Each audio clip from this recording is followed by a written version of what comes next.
Buenas noches, aquí su servidor César Vázquez en este canal de análisis de obras literarias, políticas y filosóficas. Pues bien, vamos a retomar estos videos con una novela de la escritora de origen ruso, Ayn Rand. Nació en San Petersburgo en 1905, muere en Nueva York en 1982. Ya anteriormente tuve la oportunidad de hacer un video de análisis de la novela titulada El manantial. En esta ocasión vamos a hacer un análisis de su novela titulada La rebelión de Atlas. Es una novela bastante amplia, tiene 1200 páginas aproximadamente, y en esta ocasión vamos a analizar la primera parte de su novela. Tiene 3 partes, vamos a hacer 3 videos para analizar de manera más o menos pormenorizada cada aspecto de su obra. Fue una filósofa, Ayn Rand. Sí, fue una filósofa, escribió filosofía, pero para hacer su pensamiento más asequible y cercano a los lectores, escribió 2 novelas fundamentales: El manantial, que ya analizamos, y La rebelión de Atlas. De hecho, la novela La rebelión de Atlas, ¿sí?, una novela bastante extensa, ¿sí?, prácticamente sintetiza las ideas más importantes de su pensamiento filosófico, al cual llamó objetivismo. De hecho, fue una de las figuras más destacadas y prominentes de la etapa de la posguerra, allá por los años 50, 60. Esta obra fue publicada por esos años, 1950, pero créanme que no hay una novela más actual para las épocas que tenemos ahora que la novela de Ayn Rand. En una ocasión se hizo una encuesta en la Biblioteca del Congreso de Estados Unidos y preguntaron a los lectores, cuál era la obra que más los había influido. El primer puesto se lo dio la Biblia y el segundo, La rebelión de Atlas, de Ayn Rand. Vamos a primero enmarcar la novela de manera general. Estamos en Estados Unidos, en una sociedad que está en una profunda crisis económica en esta novela. Aparecen 2 personajes al principio, 2 hermanos, Jim y Dagny Taggart. Ambos son herederos, dueños de una empresa de trenes llamada Taggart Continental. Esta empresa, como muchas de las empresas norteamericanas que son narradas en la novela, están pasando por una severa crisis. Tienen trenes que tienen rieles muy gastados, maquinaria ya bastante antigua y lastimosamente el gobierno no hace mucho por ellos. Es necesario una renovación. Entonces, ante la crisis, Dagny decide, a pesar de la oposición de su hermano, que es un mediocre, contratar los servicios, o mejor dicho, contratar no los servicios necesariamente, sino contratar un material, un metal, una aleación llamada metal Riordan. Se llama así porque su creador es Hans Riordan. Esta aleación es una aleación nueva, que es superior al acero, más fuerte, más resistente, menos pesada y más barata.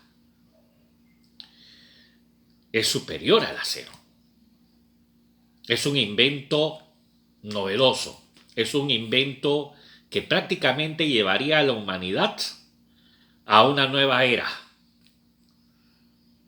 Pero si este metal se lograra utilizar y comercializar, pondría en serios peligros a todo el lobby de empresarios que está en la cúpula, que está en el poder. Entonces, los empresarios, al saber que esta empresa de trenes tan importante iba a contratar este metal Riordan, empiezan a hacer lobbies políticos. De hecho, todos los empresarios tenían un agente en Washington que movía, ¿no? Digámoslo así, movía las cuerdas, ¿no?, de los políticos para proteger sus intereses. Sin embargo, había un grupo de políticos los cuales estaban contagiados, digámoslo así, de ideas de carácter colectivista. Vamos a llamarle colectivista por no llamarle socialista o comunista. Este grupo político había llegado al poder, ¿sí?, con el argumento que utilizan muchos partidos políticos. Un argumento religioso muy conocido. El argumento de los últimos serán los primeros. Más conocido como el Sermón de la Montaña, que alguna vez lo dijo Jesucristo. Y que ese argumento vende hasta ahora. Estos políticos empezaban a sacar leyes con nombres muy bonitos. Ley de antiprejuicio propio, ley de igualdad de oportunidades, con la idea del bien común, con la idea utópica de que para llegar a la felicidad, para llegar a la sociedad perfecta, tendríamos que destruir a los ricos. Destruir a los ricos para darle a los pobres, y que todos sean iguales, y que todos tengan lo mismo. No importa si es que llegó arriba en base a su esfuerzo, su creatividad, su inteligencia, su sacrificio, no importa nada de eso. Porque el necesitado requiere de ayuda, requiere de apoyo, hay que darle la mano. Y para darle la mano, si es necesario sacrificar a los talentosos, a los creativos, pues hay que hacerlo. Hay que hacerlo, no importa cómo. Lo importante es llegar a la justicia social, llegar a una sociedad en la cual todos sean iguales. Creo que ya deben suponer por qué lado vamos, ¿no? Pues bien, aunque no crean, ese discurso vende. Y vende muy bien en países como el nuestro y países muy cercanos a nosotros. Creo que no es necesario que haga mayores comentarios.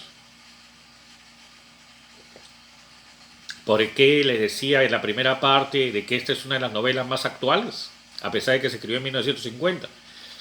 Pues justamente por eso, porque estamos viviendo esas épocas.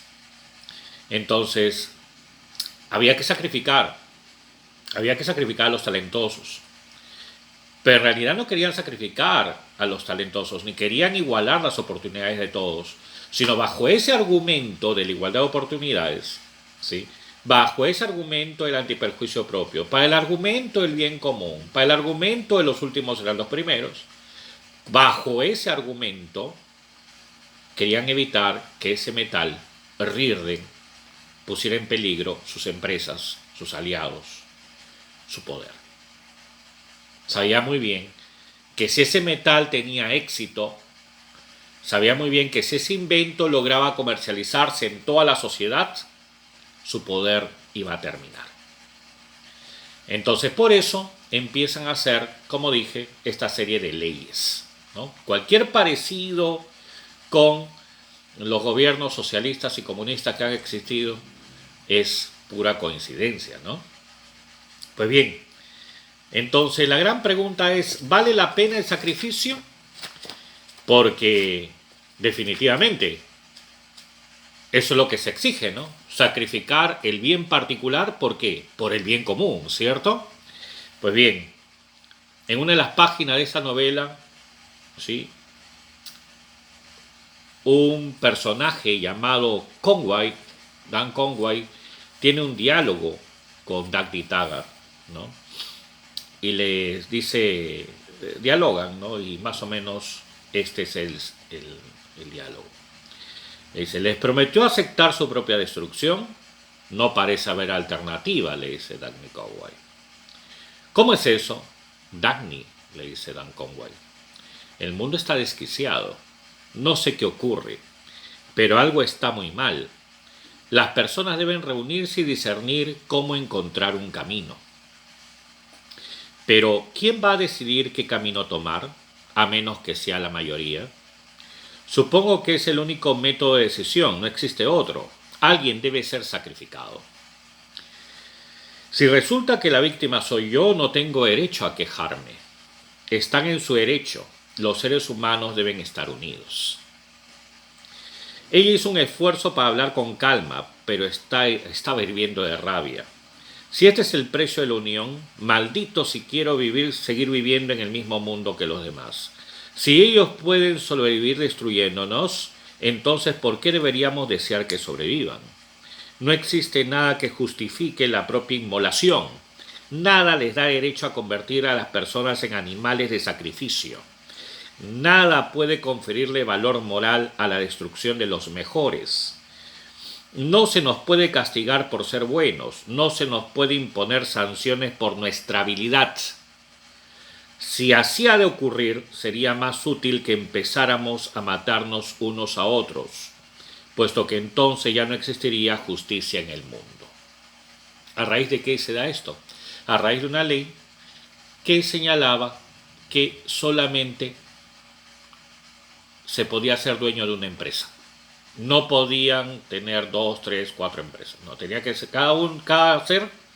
cada persona debería tener una sola empresa nada más. Y prácticamente habían sacado del camino a este personaje, Dan Conway, a este empresario que no formaba parte del lobby de los grandes empresarios.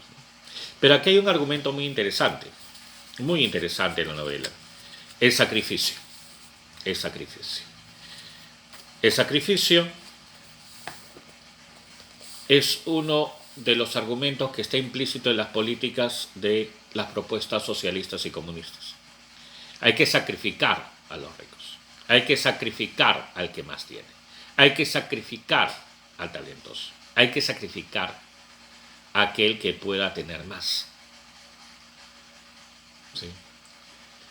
Esa es la idea que está implícita en todos esos movimientos o propuestas. ¿Sí?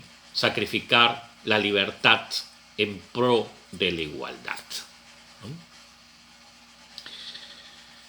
¿Y por qué? Analizando la coyuntura social y política, ¿por qué vende ese argumento? Porque hay personas que lastimosamente viven de la pereza. No les gusta trabajar. No les gusta crear. Esperan a que se les otorgue la oportunidad. A que venga alguien y les entregue lo que no merecen. No podemos formar en una sociedad, si queremos ser algún día una sociedad avanzada o desarrollada, no podemos formar niños que se atrevan o que se atrevan a exigir recibir algo sin dar. Todos nosotros tenemos un talento y debemos descubrirlo y vivir de él. Vivir de ese talento, vivir de esa creatividad. Cada uno de nosotros somos una empresa. Cada uno de nosotros tiene un talento y debe explotarlo en un mercado de libre competencia. Y debe exponerlo, debe luchar por él y debe esforzarse por ser cada día mejor. Yo soy dueño de una empresa llamada César Vázquez. Hoy día leo un libro y valgo tanto. Otro día me leo los 10 que están en el estante de arriba y valdré más. Entonces cada uno debe depender justamente de su esfuerzo, de su trabajo, porque no hay nada más valioso en una persona que su propio trabajo. Se narra en una página de esa novela. También Dagny está ahí y dice, está en un diálogo entre Dagny y su primer amor, llamado Francisco de Anconia. Francisco le dice, Dagny, no hay nada de importancia en la vida más allá de lo bien que uno hace su trabajo. Nada, tan solo eso. Todo cuanto seas procede de ahí. Es la única medida del valor humano. Todos los códigos de ética que intenten hacerte tragar son solo papel moneda puesto en circulación por estafadores para despojar de sus virtudes a las personas. El código del talento es el único sistema moral basado en el patrón oro. Cuando seas mayor comprenderás lo que te digo. Eso le decía Francisco Adagni porque eran adolescentes, está recordando un periodo de la adolescencia. Y tiene muchísima razón, Francisco. Ayn Rand utiliza a Francisco en varias partes de esta novela como su propia voz en realidad. El trabajo es la única forma en la cual nosotros demostramos nuestro valor personal, nuestro valor intrínseco. En cada obra que hacemos, en cada obra que nuestra mente creativa produce, lleva nuestro sello, lleva nuestra marca. Y si lo hacemos realmente con nuestro esfuerzo, con nuestro valor agregado, ahí, en esa obra creativa, nosotros encontramos nuestra felicidad. Entonces, cada persona debe esforzarse por desarrollar sus habilidades y capacidades y demostrar en su trabajo lo que vale y aprender a ser feliz con esa actividad. No hay nada más hermoso que recibir recompensa por el esfuerzo realizado, no por el sacrificio, sino por el esfuerzo que ha realizado con amor. Ahí es donde encuentra su felicidad. No en doctrinas, ni en religiones, ni nada por el estilo, sino en su misma obra creadora, creativa del trabajo. Y no esperar a que alguien le dé, a que alguien le diga, los últimos serán los primeros. Yo soy el que te va a sacar de tu pobreza. Lastimosamente, este es lo más incorrecto políticamente que voy a decir. Lastimosamente, los políticos son los que viven de ese resentimiento de las personas. Ellos son los que venden ese discurso. Les hacen creer que tienen derecho, que le han privado un derecho, que le han robado. Porque hay un discurso que está detrás de eso. De que hay un sistema que te ha robado lo que tú debes tener. De como te han robado, yo voy a llegar al poder para dártelo. Y así estamos repletos de políticos de la figura de Robin Hood, ¿cierto? Que tienen ese pensamiento y que lastimosamente las personas votan por ellos. Votan por ellos pensando que van a poder tener a alguien que los defienda. Y no hacen nada y solamente esperan. Y obviamente son defraudados, obviamente. Porque una vez que llegan al poder se olvidan de quiénes los eligieron y por qué los eligieron. Igualdad sí, claro, igualdad ante la ley. Esa es la única igualdad que nosotros podemos exigir. Que si yo cometo un delito y voy a la cárcel, cualquiera que comete el delito debería ir a la cárcel. Esa es la única igualdad que podemos reclamar. Pero no igualdad económica. Eso depende de la creatividad.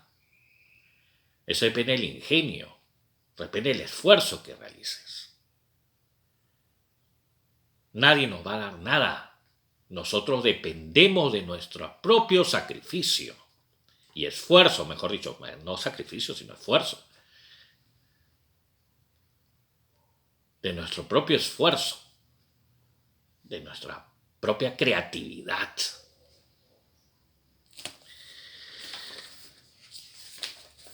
En otra de las páginas de esta novela de Ayn Rand, porque estamos en la época del lobby de estos políticos, hay una serie de discursos ¿no? De discursos, porque estas personas, estos políticos que están bajo la figura, ¿no? de los, digámoslo así, de estos argumentos socialistas, colectivistas, etc., utilizan pensadores,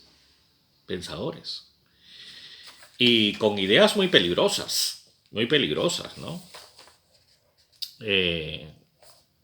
Ideas que sobre todo, y aquí doy una especie de señal de alerta, en realidad, porque estos sistemas socialistas, comunistas, cuando quieren llegar al poder, lo primero que hacen es empezar a destruir al hombre. Porque para poder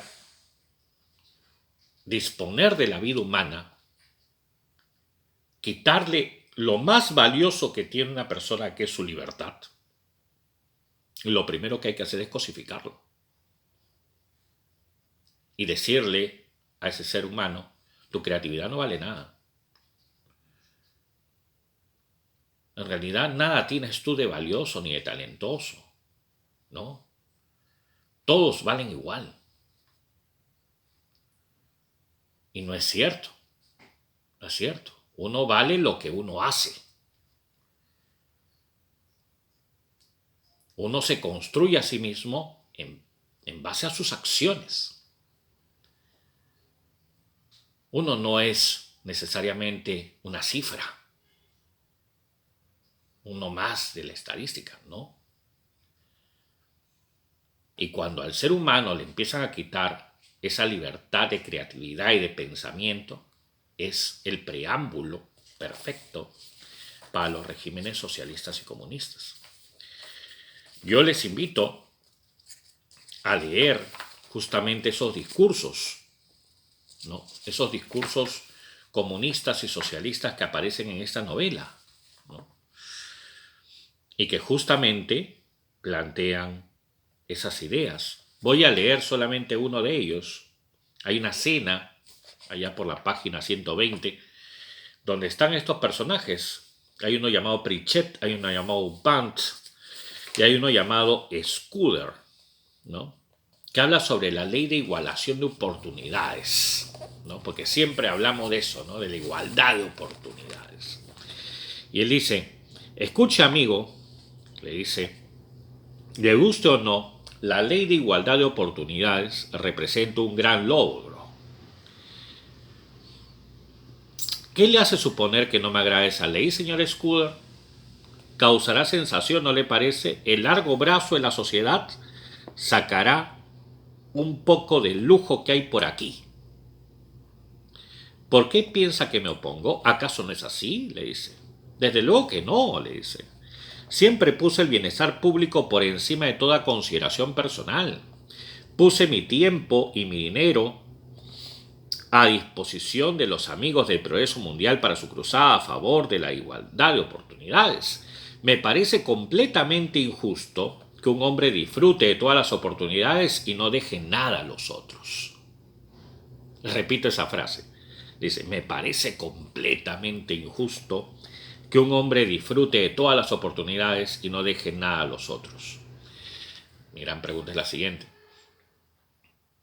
¿Por qué va a ser injusto? ¿Por qué va a ser injusto que una persona disfrute lo que por justo trabajo o por herencia ha ganado? ¿Por qué? ¿Por qué esperar que simplemente los ricos dejen de ser ricos para que yo deje de ser pobre? Eso nunca va a pasar. Nunca va a suceder. En la historia tenemos múltiples ejemplos de lo que ha sucedido cuando las sociedades han preferido esos discursos. Bueno, eso es extremadamente generoso de su parte. Algunas personas se toman cuestiones muy morales, estas morales muy en serio, dice. En otra parte dice, no sé por qué hay que considerar los intereses de los industriales. Cuando la masa sufre necesidad y todavía existen bienes disponibles, es idiota alegar que las personas deben ser restringidas por un pedazo de papel llamado escritura de propiedad. Los derechos de propiedad son puro fetichismo. Solo se tienen propiedades por la gentileza de quienes lo permiten. Y cualquiera puede apoderarse de ellas en cualquier momento. Y si se puede, ¿por qué no hacerlo? Deberían hacerlo, lo necesitan, y la necesidad es la única consideración. Si la gente precisa esos bienes, debería adueñarse de ellos, hablar después de las condiciones. Qué triste que el único argumento para que te tengan que dar algo sea tu necesidad y no el merecimiento. Es muy triste. Muy triste que aceptar que tu propia mediocridad, que aceptar que tu falta de creatividad, que aceptar que tu abundancia de pereza sea el argumento suficiente para que te tengan que dar algo. Sin embargo, repito, el grave problema es que, ¿para qué nos quejamos? Yo digo, el grave problema es que seguimos nosotros pensando en que nos han robado algo. Y de eso viven los políticos. ¿Para qué nos quejamos de la corrupción? Si justamente lo que hacemos es firmar en cada elección un cheque a una persona que nos ha convencido de algo que en realidad no es cierto. Aquí a nadie le han robado nada.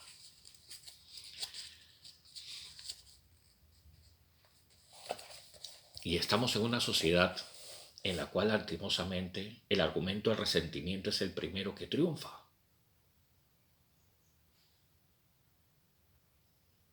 Pónganse a analizar cómo hemos elegido en los últimos comicios a lo largo de los 20 años. Siempre hemos elegido contra. Nunca hemos elegido a favor de algo. Siempre hemos votado contra algo. Y ahí están los resultados. No nos quejemos. Pues bien, veamos. ¿Y qué pasa? ¿Qué pasaría? En una ocasión estuve preguntando, ¿qué pasaría si es que los políticos fueran realmente honestos? Y si es que en realidad las personas fueran realmente honestas y los empresarios fueran honestos. Aquí hay un episodio en el cual Han Rirden, cuando ya se va a inaugurar la línea del tren con su metal, al cual le han puesto un montón de trabas, le han puesto un montón de objeciones, etc., etc., le han dicho que es un egoísta de primera, que es un industrial que solamente busca su propio beneficio nada más, que solamente busca enriquecerse él. Qué malo que es, qué cruel que es, porque él debe compartir lo que tiene con el resto, si no es un egoísta tremendo, ¿no? Lo citan a conferencia de prensa, ¿no? Y le empiezan a hacer preguntas, ¿no? Le empiezan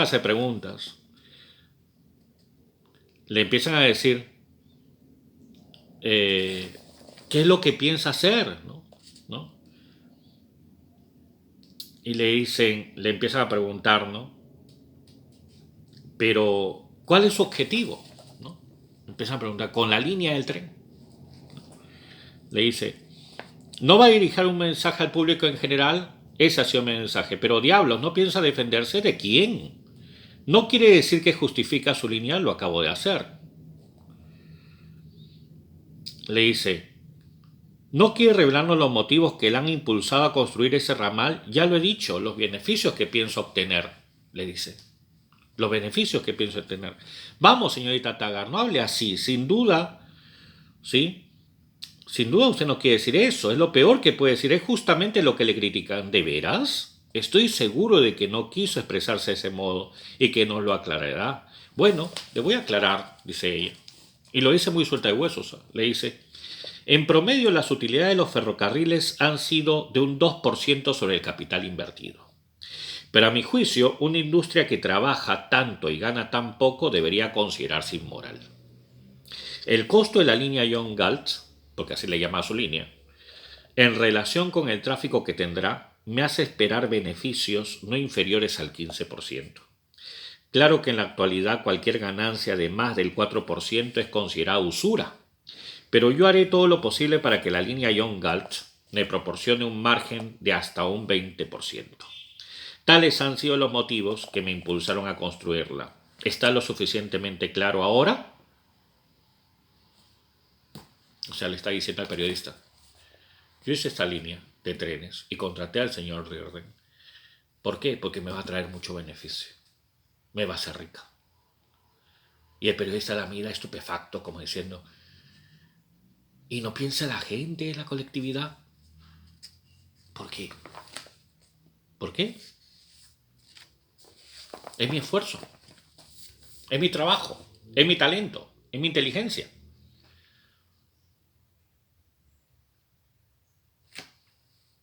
Es mi éxito. Tengo derecho a disfrutar de mi éxito, tengo derecho a disfrutar de mi talento. Eso es lo políticamente incorrecto, eso es lo que la gente no perdona. Porque la gente está esperando siempre a alguien que le diga que lo hace por el bien común, que lo hace por el beneficio de todos.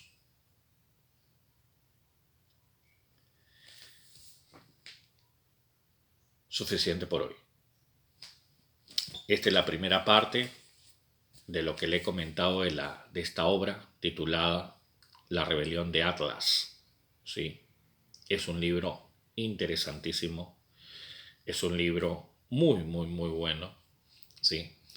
Y es un libro recomendable totalmente. Repito, es uno de los libros más actuales para las coyunturas políticas que estamos viviendo actualmente, ¿no? Bien, nos veremos en el siguiente video, en el cual analizaremos la segunda parte de este libro. Muchas gracias por su atención, compartan el video y que sea hasta una siguiente oportunidad.